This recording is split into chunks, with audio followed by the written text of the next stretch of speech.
Hi mga kawawmat, in this video, we will translate English phrases to mathematical symbols and vice versa.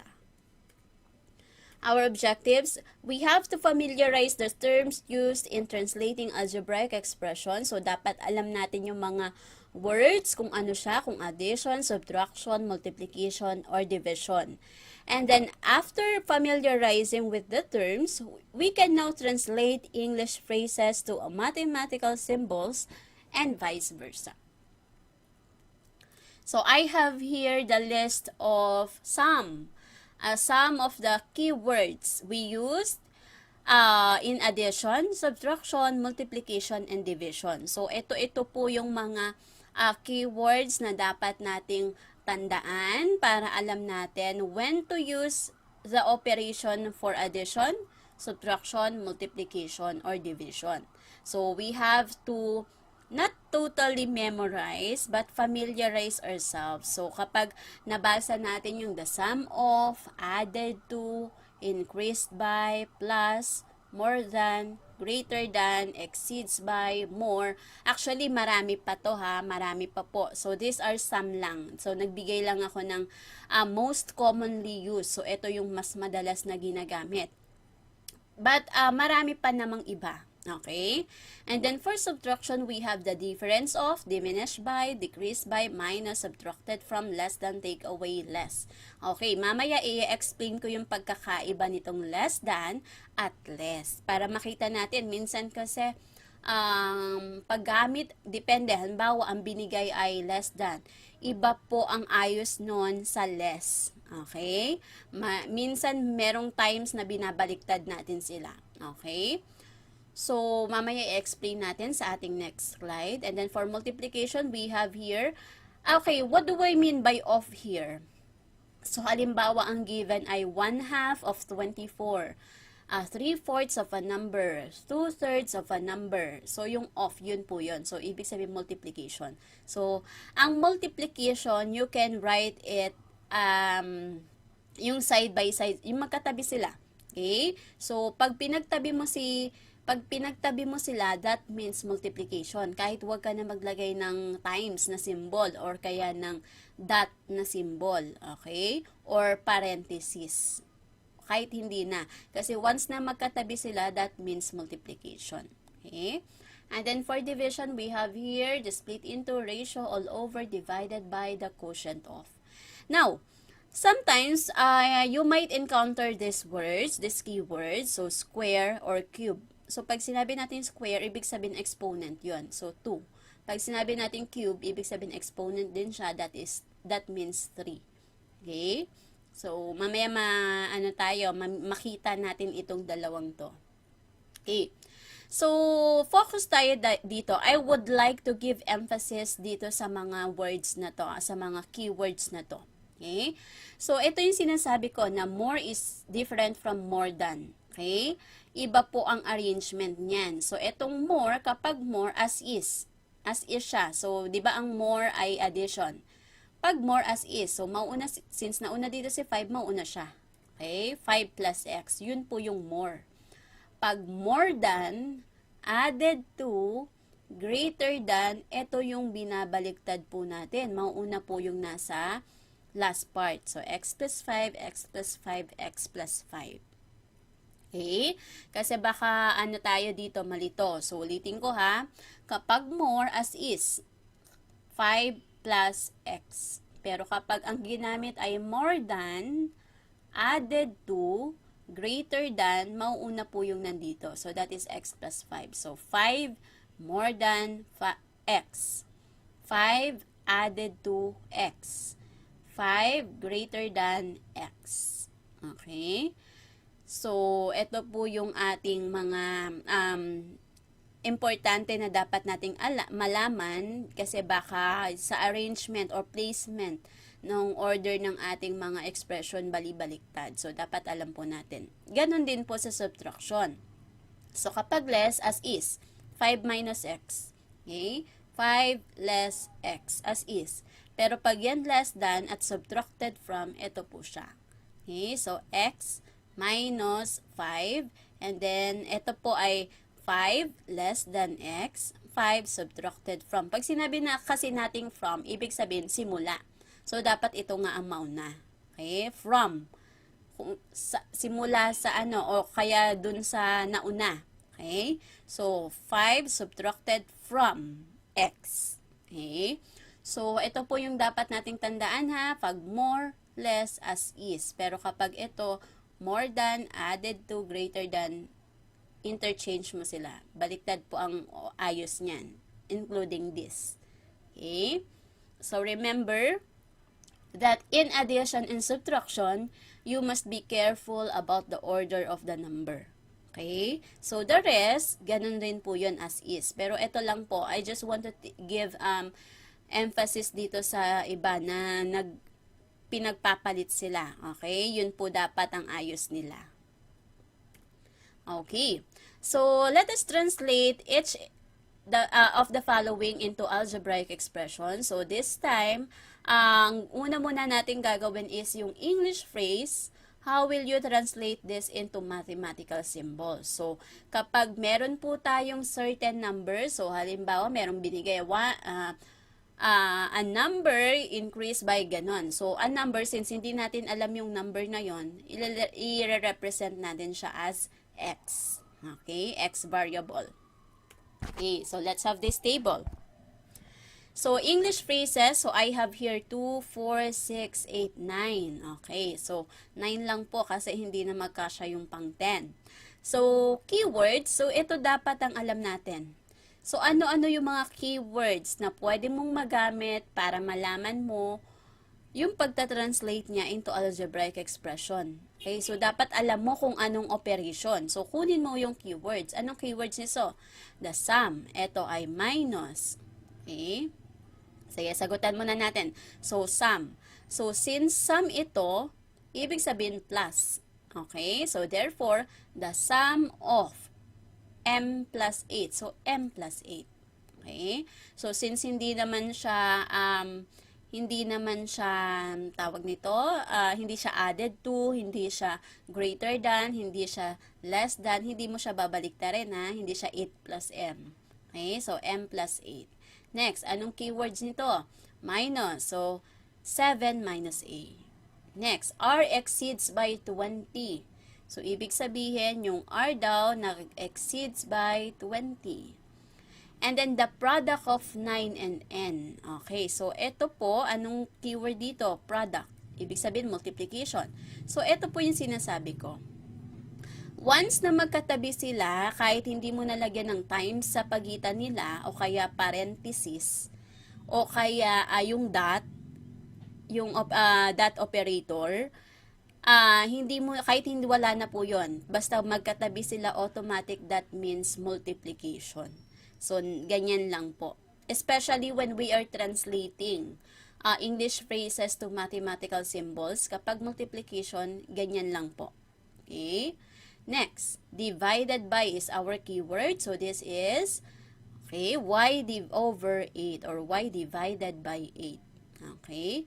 And then twice. Twice means 2. Okay? So, twice a number. So, eto gagamitin natin. Twice a number. Ibig sabihin, multiplication, right? So, dalawang beses. So, twice a number. So, twice. Dalawang beses. Ita-times mo dun sa number. So, since multiplication, pagtatabihin lang natin sila. So, twice a number. Ano yung number? Sabi nga kanina, kapag meron certain number, represent natin siya as x. So, that's why it's 2x. Next. The quotient of a number and 10. So, quotient is the keyword. So, ibig sabihin, division. So, the quotient of a number and 10. So, number, ang number natin ay x. So, x over 10. Kasi the quotient of a number and 10. Quotient means division. So, you can make use of the fraction bar. Okay? In algebraic expression, it's better na ang gagamitin natin kapag quotient ay fraction bar rather than using the division symbol. Kesa yung x, tapos divided by yung may dalawang tuldok, 10. Okay? So, mas okay kung naka-fraction bar siya. And then, 10 less b. So, dito, our keyword is less. So, ito, less siya. ibig sabihin as is. Kagaya ng diniscuss ko kanina, less at more. As is siya, 10 less B. So, 10 minus B. If this is less than, 10 less than B, then that is B minus 10. Baliktad po pag less than. So, pag less, as is, 10 minus B. And then, 3/4 of a number. So, ito yung off. Ibig sabihin, multiplication. Off. Okay?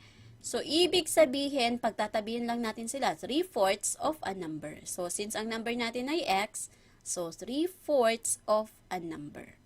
Okay. So, etong mga pinakita ko dito is just, ano tawag dito? Yung isa lang ang operation niya. So, it includes one operation only. So, what if dalawa ang operation mo? So, medyo complicated na siya, no? Pero, let's try. Okay? So, translate each into algebraic expression. So, again, let x represent a certain number. Okay. So, dito, meron na tayong sum at twice. Twice means multiply, di ba? So, eto na, meron na tayong hindi na lang siya isang operation. So, kanina, yung previous slide natin, medyo madali pa yon. So, the sum of, so, ibig sabihin, plus yan. The sum of, sum ng ano? So, balikan mo, twice a number, so, 2, a number is x, so, 2x, okay, twice a number, and 7, so, 7. So, therefore, the sum of twice a number in 7 is 2x plus 7. Okay? So, tingnan mo nga buti. Meron na tayong sum dito. Meron ng twice. Ibig sabihin, multiplication. So, dapat alam po natin. Kapag hindi na more than one ang operation na binigay sa ating phrases. Okay? So, number 2. The product of 12 and a number decreased by 8. So, etong comma na to, importante to ha. Ibig sabihin, eto siya. Eto yung magkasama. And then decrease by 8. So, meron tayong product and decrease. So, this is multiplication. This is subtraction. Okay. So, the product of 12 and a number. So, 12, this is x. So, pagtatabihin lang natin sila, that is 12x. Okay. The product of 12 and a number decreased by 8. Decrease is minus by 8. Okay, so tingnan nyo lang siya, sundan nyo lang yung ating phrases. Next. 20 more than 4 times a number. Okay? 20 more than 4 times a number. So, ibig sabihin, meron tayong more than, anong sabi ko kanina, at meron tayong times, ibig sabihin multiplication to. So, yung more than, ibig sabihin baliktad. So, mauuna to. 'Di ba? Kapag more, as is. Kapag more than, baliktad. Mauuna to, nasa ano to, last part. Okay? So, 4 times a number. So, that is 4x. Okay? So, more than is addition. So, 4x. So, 4 times a number.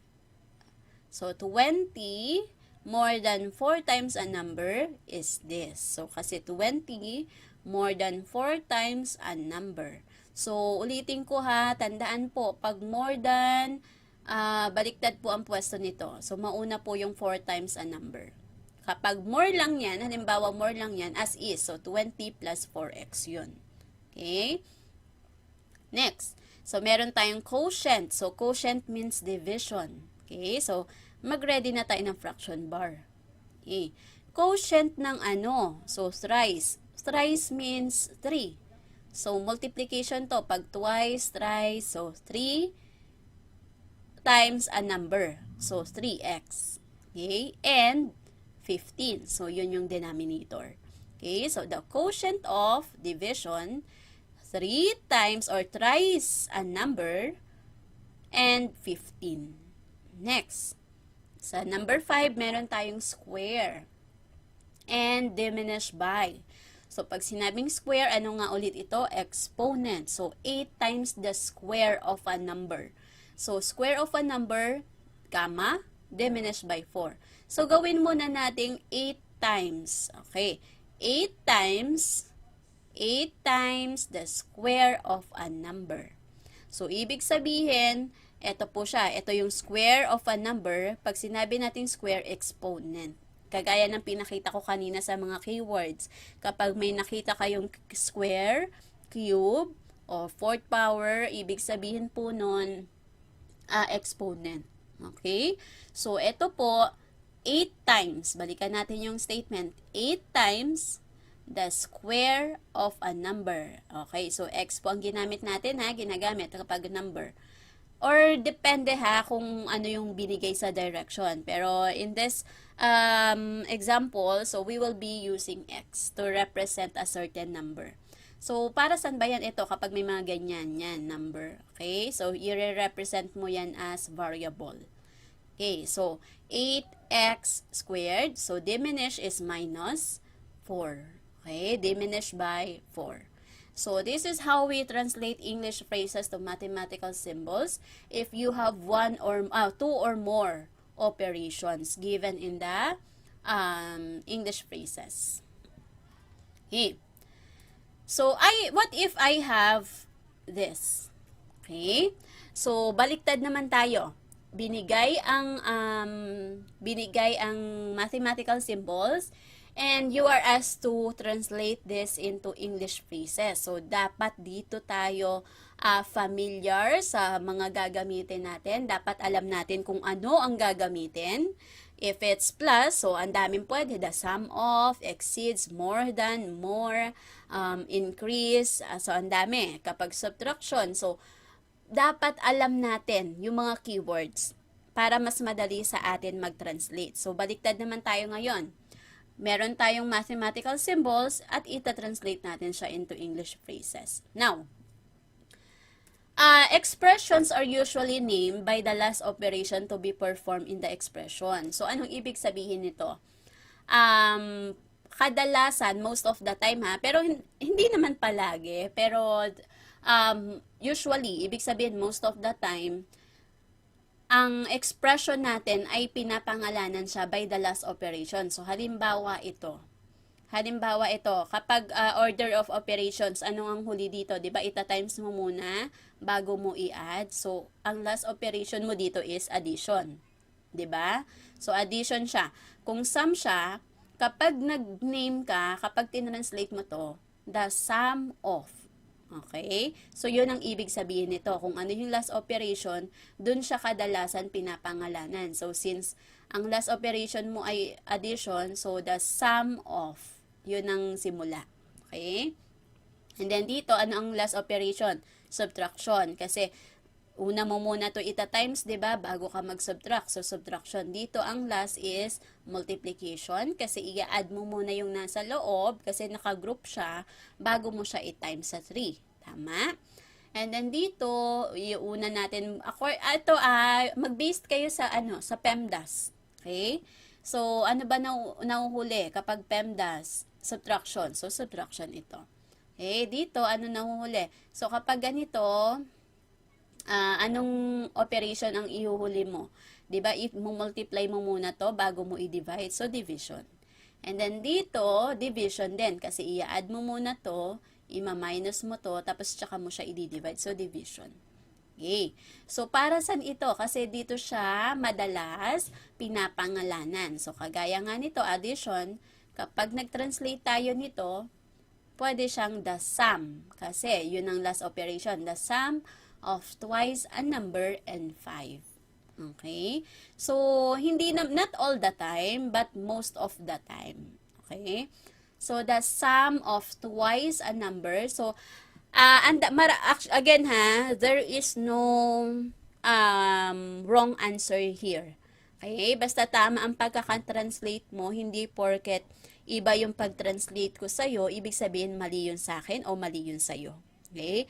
It doesn't mean that we're not the same, yung isa sa atin ay mali. Okay? So, kasi maraming possible answers kapag nagta-translate dahil maraming keywords ang pwede nating gamitin. Make sure lang na tama ang paggamit natin ng keywords. Okay?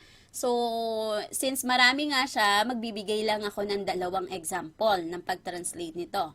So, the sum of twice a number and 5. Okay, another. 2 times x. So, pwede mo na siyang pwede kang gumamit ng a number. Pwede naman since given yung variable, lagay mo na. So, 2 times x increased by 5. So, dalawa lang po ito sa napakaraming ways ng pag-translate ng 2x plus 5. So, I will just give 2. Okay? Kung kayo ay nanonood, so kayo rin, mag-try kayo. Do not use my example na kasi there are lots of keywords to be used in translating. So, try to use other keywords naman. Okay? So, eto, itry mo rin na gumawa ka rin ng isa.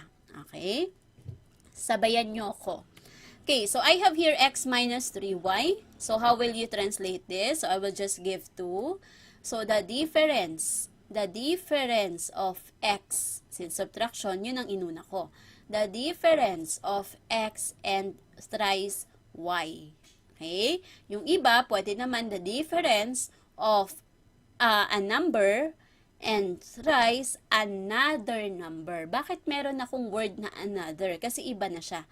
Ito yung unang number ni-represent ko as x, ito ay y. So, magkaibang number yan. Kaya the difference of a number and thrice another number. So, kailangan gumamit ka ng another para maintindihan ng bumabasa na ibang variable yon pag ni-represent mo. Okay. So, maraming pwede. Next, a number x. Okay, so kagaya nito, pwedeng ganyan. A number x. Diminish by, kasi diminish is minus. So, dapat familiar tayo sa mga keywords na pwede natin gamitin. Diminish by 3 times y. Okay, or ito nga, pwede kang gumamit ng thrice. Okay, next, I have a squared minus 4b. So, meron tayong square. Paano yan? So, the square of a, so, in-square daw yung a, the square of a minus 4 times b. Okay? So, the square of a minus 4 times b. Okay, maraming pwede. Next, the difference. Pwede naman, unahin ko to. The difference, ito yung sinasabi ko na hindi naman sa lahat rin ng pagkakataon na kung ano yung last operation, doon mo siya sisimulan. So, kagaya nito, the square, inuna ko yung square. Okay? So, pwede rin pong the difference of the square of a and 4 times b. So, the difference of the square of a and 4 times b. So, pwede rin po yan. Let's have the next 3. So, ito yung tatlo. So, ito, since nakagroup ito, ibig sabihin dapat sila ang magkasama sa translation mo. Okay? So, thrice, ibig sabihin 3 beses. Imumultiply mo sa 3 yung sum ng x and 9. Okay? So, yun po ibig sabihin nito. Yung sum daw ni x at 9, pag na-solve mo to, ita-times mo sa 3. So, thrice. Thrice means multiplication, di ba? So, pwede ka rin naman gumamit ng 3 times the sum of x and 9. Pwede rin yun. Pwede rin thrice. Okay? Kapag thrice kasi, hindi mo na gagamitin yung word na times. Okay? So, thrice, twice, yun yung ibig sabihin multiplication. So, thrice, the sum of x and 9. So, dapat ito yung magkasama. Kaya ito, the sum of x and 9. Next. So, ito yung sinasabi ko, 3 times the sum of x and 9. So, kapag gagamit ka nitong number, lalagyan mo siya ng times. Kapag ito na, thrice, twice, no need. Hindi mo siya kailangan thrice times, hindi na po. Kasi thrice and twice means multiplication. Okay? So, 3 times the sum of x and 9. Next. So, the quotient of 5 times a and 4. So, ibig sabihin, since meron tayong fraction bar dito, ibig sabihin division. So, the quotient, I will be using quotient. The quotient of 5 times a and 4. Okay? Kapag gumagamit ka ng the quotient of, the product of, the sum of, the difference of, lagi kang merong end. Okay? So, sum of x and 9. Sa, quotient of 5 times a and 4. So, yun ang tatandaan.